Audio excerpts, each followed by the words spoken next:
And the final gruesome story from the dead house, aka the morgue, is the makeshift dead houses. And these were rather common practice, especially in times where mass tragedy happened.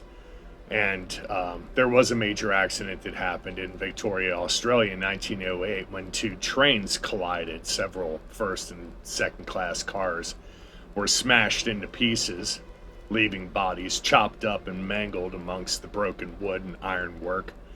The train then burst into flames, burning the injured, making rescue in the heavy smoke almost impossible. Bodies littered the scene, and those that were able to walk tripped over the dead and wounded.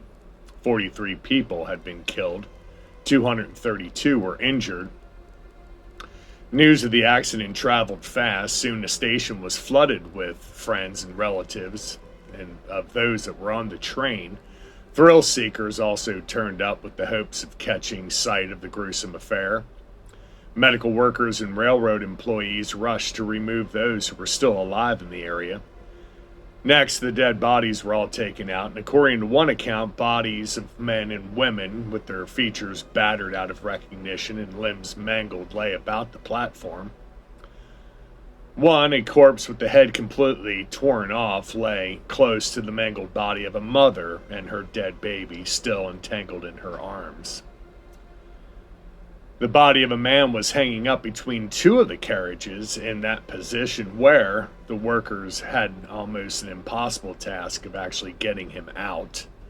As the bodies were collected, a makeshift dead house had to be made out of two of the waiting room areas.